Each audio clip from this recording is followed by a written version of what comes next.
Welcome to Next Level Play Therapy, a weekly podcast dedicated to supporting the next generation of child and adolescent therapists to provide exceptional play therapy services. We'll explore all things play therapy to elevate your work with children and adolescents using the therapeutic powers of play. I'll discuss practical tips and ideas so you can provide a transformative experience for your young clients and make a real difference in their lives. So get ready to take your play therapy skills to the next level and make a lasting impact in the lives of children, adolescents, and families. Hey there, play therapists. Welcome to this week's episode of Next Level Play Therapy. And today I want to discuss a topic that we talk about all the time, and that whole idea of consultation. And so you've probably said this. I know I have said this, but I feel like we don't really do it that much, actually. And that's the idea of consultation, and consultation is an ethical and clinical, is ethically and clinically important, and we need to be doing it, and yet we don't. And I thought about my own career over the last almost 35 years now, and the number of times, like, how did I do this? Because I talk the talk, but am I walking the walk is the question. And I think I did it in different ways. I did it more formally, I would say, sometimes by joining a consultation group. When I owned a group practice, we kind of had that as part of the process. We could kind of grab each other because it was a group practice of all play therapists, so we could kind of pull in that somehow. And when I moved to the West Coast, it was kind of the thing that I missed a lot, because when we moved to the West Coast, from the East Coast to the West Coast, I was the only person I knew other than my husband and our 2 kids and our 3 dogs at the time. Are they technically people? No. Are they emotionally people? Yes, talking about my dogs. So I thought about that whole idea of play therapy and community, and I missed that a lot. Then I went to a play therapy training, and I felt like I had found my people again, made some connections, and I also realized that I kind of feel like consultation is a little bit of teaching, and I love teaching. I'm kind of a teacher at heart. I started out my professional career as a teacher, and then realized I wanted to do the counseling part, not the teaching part, for education. Anyway, I taught kids with emotional problems back in the 1980s. That was a long time ago. And when we moved to the West Coast, I realized I really missed this whole thing about community and play therapy specifically, because I feel like play therapy is a niche within the mental health community. And when I went to grad school, nobody was talking about play therapy. I found about play therapy because of the school social worker and school psychologist in the special education school where I worked, and they were doing it back in like 1980. When was that? Like 1985, maybe 86, something like that. And then I couldn't find it anywhere. So I believe in the power of community, which is why I started a group consultation program called Play Therapy Academy to help people who wanted to achieve their RPT credential. And then what I learned out of that is not everybody needs that level, and yet they lack that level, meaning Play Therapy Academy, and yet they lack a sense of community, a sense of where I can go to get support. And that's when I created my new membership, Play Therapy Elevation Circle, I'll talk more about those at the end if you're interested. Today, I really wanted to talk about, honestly, some of the things I learned from doing this over the last, I think it's like 6 years now. Oh, goodness. Might be 7 or 8. um, some of the things I learned, and then what does the research say about that? Because I was thinking about this topic. We talk about play therapy consultation all the time, or consultation in general, and yet we're not really doing it that much. And why is that? And I feel like we treat it a little bit more like a luxury than a necessity, because it's one more thing that we add to our list of things. And as I've talked to people when they schedule their 30-minute meetings with me to see if Play Therapy Academy is a good fit, or now we kind of figure out, is Play Therapy a better fit, or is Elevation Circle a better fit? What I'm finding is sometimes people have bad experiences with consultation and supervision. And so I thought about, whenever I'm kind of curious about these things, I go down the research rabbit hole, and that is exactly what I did. So I want to highlight some of the things that research has talked about. And there were 2 articles there. If you want to find out more about the articles, or maybe find them yourself, I did list the articles in the description. So for those of you who are watching the live stream or the live stream replay, you can look in the description. For those of you who are listening to the podcast episode, Next Level Play Therapy podcast episode, then it'll also be in the description. And the 2 articles that I found, and I figured I would kind of talk about both, because there was a lot of overlap. And I figured, well, 2 is better than 1 when it comes to research and making your point. So that's what I did. So one of the research articles is by Mew, Joseph, Hakim, Cox, and Greenwald. I hope I said their names right.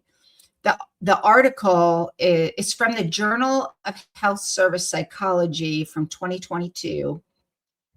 It's called Peer Consultation: an enriching necessity rather than a luxury for psychologists during and beyond the pandemic. That one sounded really good. Actually, I had a lot of good points in there. And then the other article is by Bates, Edmonds, Canuskio, Gallagher, Downey, Kendall. And it's in the Admin Policy Mental Health Journal. And the article is called Therapist Perspectives on the Effective Elements of Consultation Following Training. And that was, these actually had some really good information. The overlap between both the articles is that, because they talked about in the article, both the articles, they talked about, one of them, the one about by Bates et al., it really talked about like learning. They talked about evidence-based model. So learning an evidence-based model through training, and really is training enough, and what does consultation look like? And if you're using consultation with the training, which I think is a really good idea, which is why I've decided in any of the trainings that I do, there is an option to join Elevation Circle, because I feel like it's nice to get the training and then have a place where you can talk about it some more and talk about how you've implemented it. And when you run into some rough patches, because we all run into the rough patches, then you have a place to go with that in a community where you can get support. And so in this Bates article, they talked about learning an evidence-based model. And then in their research that they found about this topic, what they found was just reading about it or just learning it didn't actually facilitate effectiveness. And so that's when they were looking at, okay, if we're using consultation to improve using the model to fidelity, and I would include in there using it effectively, and what do you do when you get lost and overwhelmed and not sure what to do, then consultation was the recommendation. And so when they were looking at the recommendation, or I used the word recommendation, they didn't use it in there. And the idea of consultation, what would effective consultation look like? So this idea of what does effective consultation look like and what would be effective. And then the second article where they were talking about consultation as a necessity and not a luxury, but also through their research and kind of anecdotally, they had experiences where it wasn't very effective, or maybe it felt more punitive sometimes for people. And I know, as I've talked to people who have scheduled 30-minute video calls with me, I know they've kind of talked about some negative experiences they've had sometimes.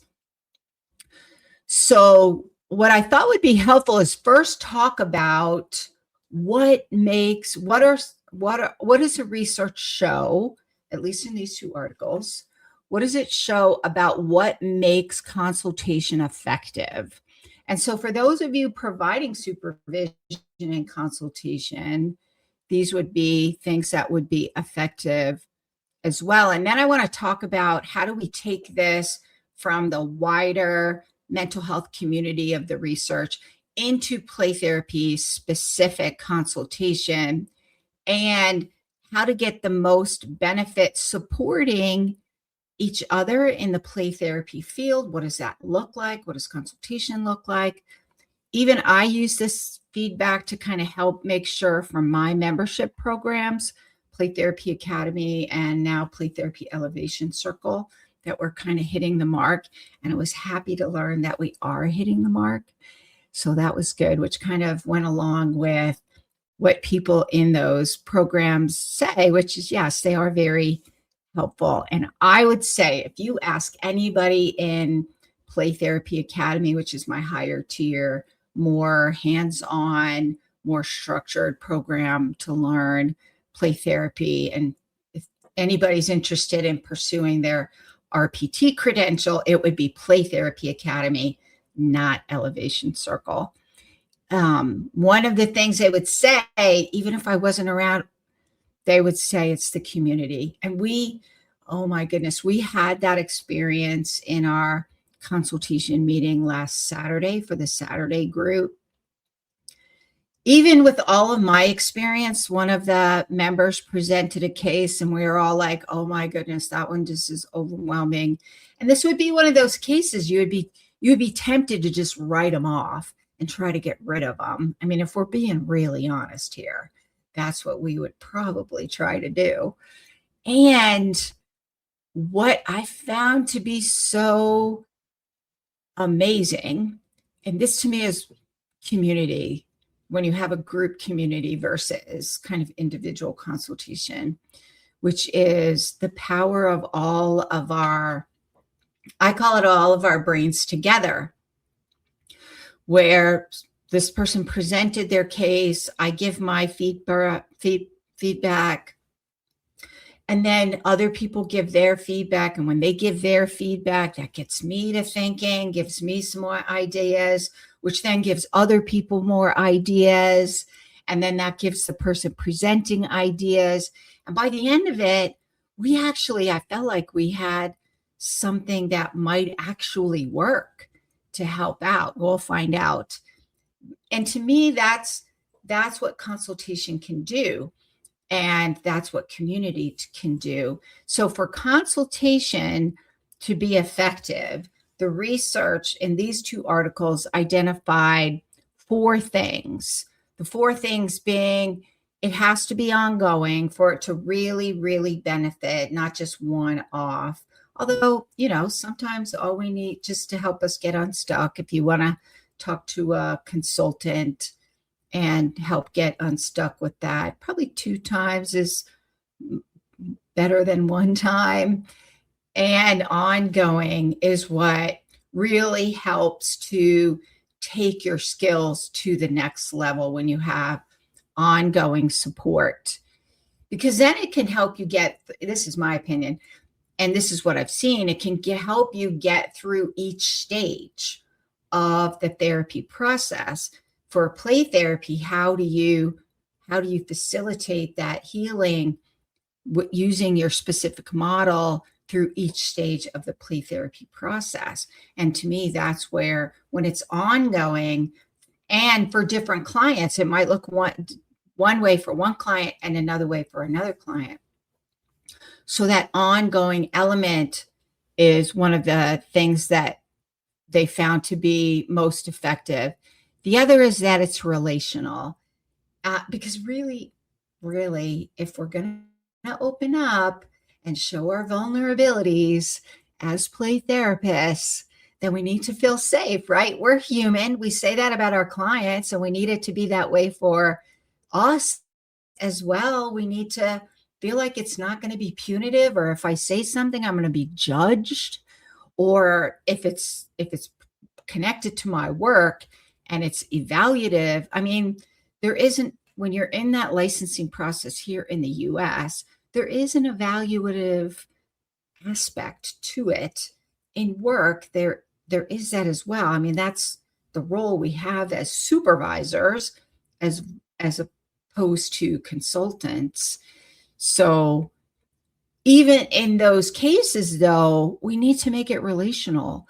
If we want people that we're consulting with to open up and help really get down to the nitty-gritty about what's going on to help move the needle forward, then they need to feel safe. The other is relational, not evaluative, which kind of goes against what I just said. I mean, there's an aspect of it that is evaluative. So I might kind of, I don't know how I feel about that. I think it's both.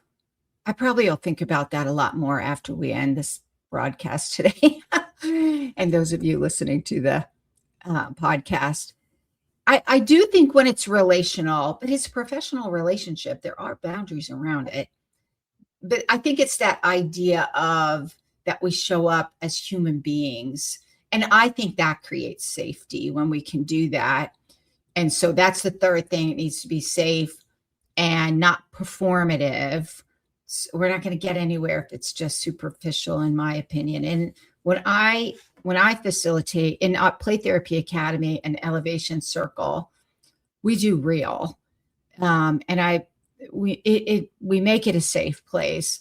That being said, there are certain things that, kind of, we do have boundaries around those. That's important, and it needs to be safe.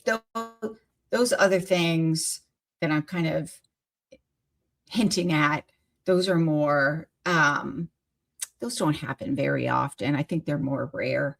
And most of the time, creating that sense of safety is really important. And then the fourth thing that was identified is using real cases, not just case, like hypotheticals, or even when I notice this too, even in Play Therapy Academy, when people are presenting their case and we're staffing a specific case, I always give the option of, maybe you don't have a case, but maybe you have a question more general in nature that covers quite a few clients. Even when we do more of the hypotheticals, then we always get down into a client, and so that's what it was saying with the consultation to be effective, that the real cases, really, how do you apply this information in real cases to help move that needle forward for healing and getting the best results that you can for your clients. And so with that, how does this help play therapists? How does consultation help play therapists? I feel like play therapy adds another layer of complexity that these studies don't necessarily talk about, that, but they kind of quietly validate. And that is that ability to create a safe space for it to be relational with people who understand play therapy. That's the key. Because how many of you probably listening have met with a supervisor and they weren't a child and adolescent therapist and they didn't know much about play therapy? And I'm not saying they can't be good. I had some awesome supervisors and they didn't know about play therapy, which is why I felt lost half the time way early in my career. But they didn't know about play therapy. And so usually you would try to staff your case and they might be able to help out with parents, but as far as what you were doing in the play therapy session with your client, they didn't really have any knowledge or expertise in that area. And so I can't tell you how many times I heard, oh, you're doing a good job. They're playing. It'll be fine. You can always use worksheets. I hate worksheets. So I feel like in consultation for play therapy, you really need to connect with play therapists. And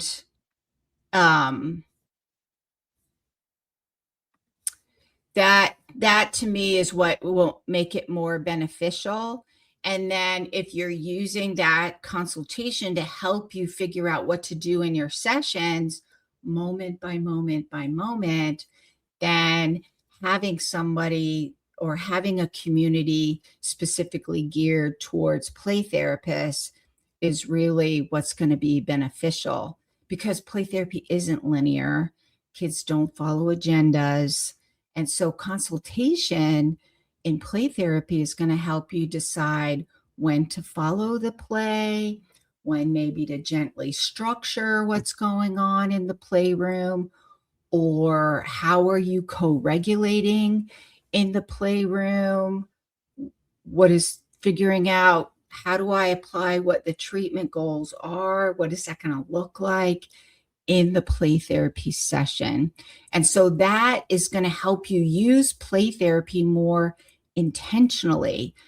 Apply your play therapy model with more intention, and probably a little more to fidelity when you get stuck, so that you don't do the activity hopping from just kind of pulling out, trying to figure out any activity that's going to help and move the needle. So you're, like I call it throwing the spaghetti against the wall and hoping something sticks method, which never really works. You end up feeling lost and overwhelmed and confused.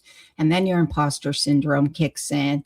And if things don't go well, you start second guessing whether or not you're cut out to be a play therapist. And this is where consultation can help with that, get back on track. And so that you're not symptom chasing, you're not looking strictly at the symptom. Consultation can help you get at the roots of what's going on, because that's going to move the needle more. And be more intentional about what's going on, what stage of play therapy you're in, what will you do in this stage of play therapy using this play therapy model, so that what you're doing is going to be more effective, or it's going to land better, so to speak. And consultation can also help you stay regulated yourself. Get the support that you need. This is hard work that we do. We meet with clients day after day, hour after hour after hour, and some of them are harder than others. And so getting the support that you need in order to stay regulated and supported yourself is going to help you avoid burnout, feeling overwhelmed and confused, like you got no creativity left, and like you got no energy, and you start dreading, and maybe you start kind of second guessing yourself that maybe you're not cut out to this, right? So the bottom line is that Consultation can help play therapists stop second guessing and start practicing with intention. So that is it for today. I just want to do a little recap, and then I'll talk a little bit more about Elevation Circle, Play Therapy Elevation Circle, which is my online play therapy membership. And that's going to be opening up soon. I also have a free webinar coming up. So if you're interested in that to help you figure out, so we only covered one part of what I feel like is an important framework if you want to stop second guessing yourself every clinical decision that you're making and feel like you're being more effective. In the free webinar, I'm going to talk about 3 parts, this idea of community being one of them. So if you're interested in the free webinar, I'll talk to a little bit more about that as well. And I have openings in Play Therapy Academy right now. And also Elevation Circle is going to be opening up at the end of the month. I have enrollment will be opening up. So really for today's topic about consultation and what makes it important and why is it important is that really play therapy, being in a community isn't really about doing more. It's really about taking what you know, taking what you've learned in those trainings and how do you apply that information. Like I talked to one person a while back, and one of the things that they were struggling with is I've gone to all these trainings, but I don't know how to bring them all together. And to me, that's where consultation and having a community can help you figure out what is your theoretical framework and how do you take all these things you're learning and put them into a cohesive way where you feel like you're being more intentional. So it's not about working harder. It's not about one more thing I have to do. It's about using that time to get there faster and feel supported and like you're not alone on an island by yourself doing play therapy with nobody else around. And you don't always need another play therapy training. Sometimes you just need a place where you can take what you've learned and figure it out. How do I apply this? What's the missing piece that I haven't figured out? And you can use community to help you do that. And then what these studies confirm is that play therapy, and those of us we've been doing it for a while, we kind of intuitively know this.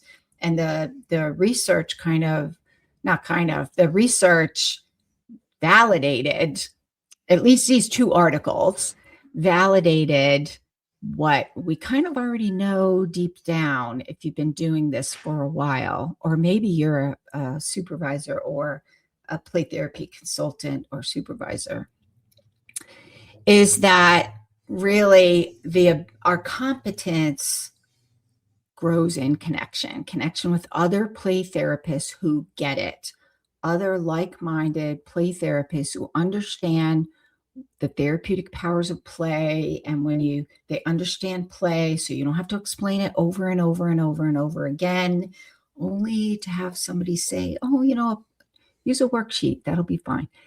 I don't like worksheets.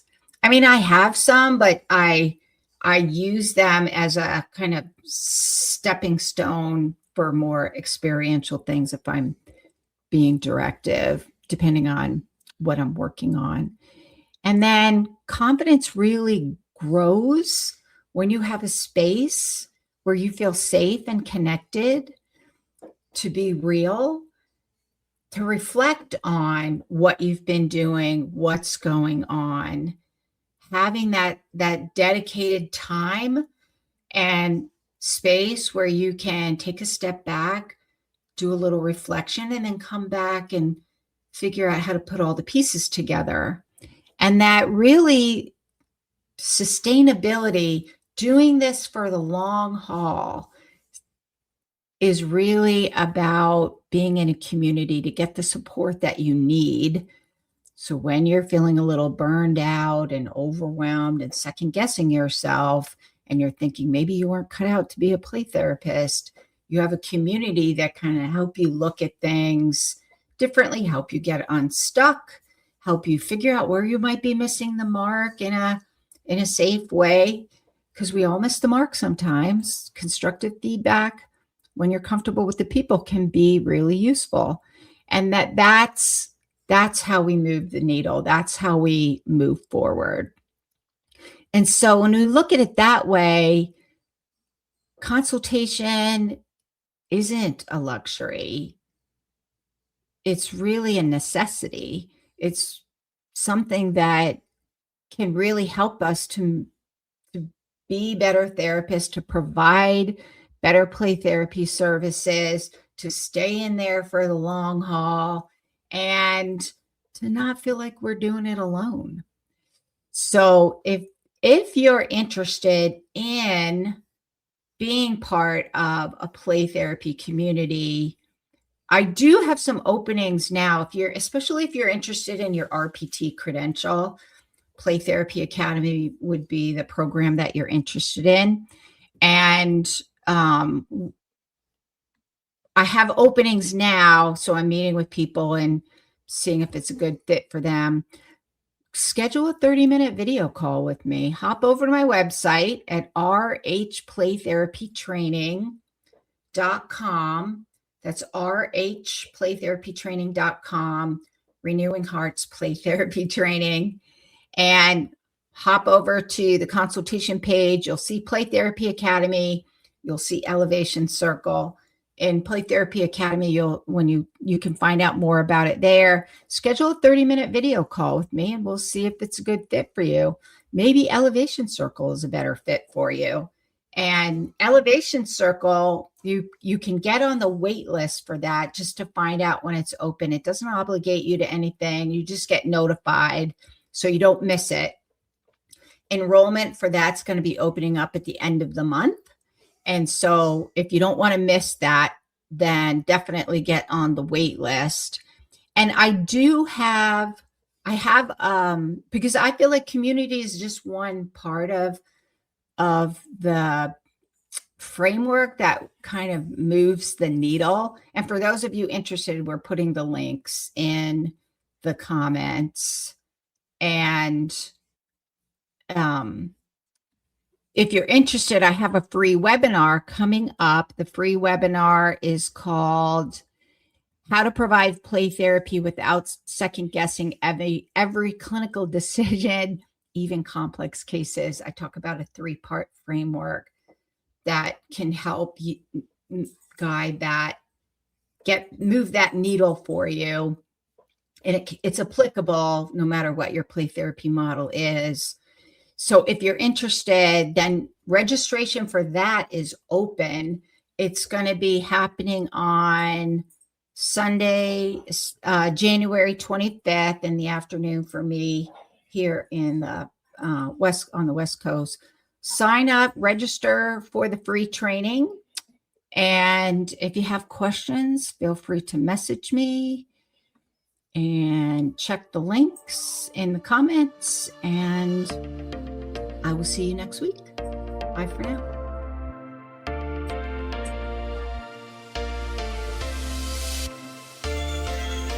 Thank you for joining me on this episode of Next Level Play Therapy. I hope you found the discussion valuable and gained new insights and ideas to support your work helping children, adolescents, and families heal. If you enjoyed this episode, be sure to subscribe to the podcast and leave a review. Your feedback helps to improve and reach more people who can benefit from this information. Remember, play therapy is a powerful tool for healing and growth. Whether you're a new play therapist or experienced, I encourage you to continue your learning journey to unlock the potential of play in your own work and relationships. If you have any questions or topic suggestions for future episodes, I'd love to hear from you. Connect with me on social media and visit my website at Renewing Hearts Play Therapy Training to stay updated on upcoming episodes, trainings, and resources. Thank you once again for listening to Next Level Play Therapy. Until next time, keep playing, learning, and growing.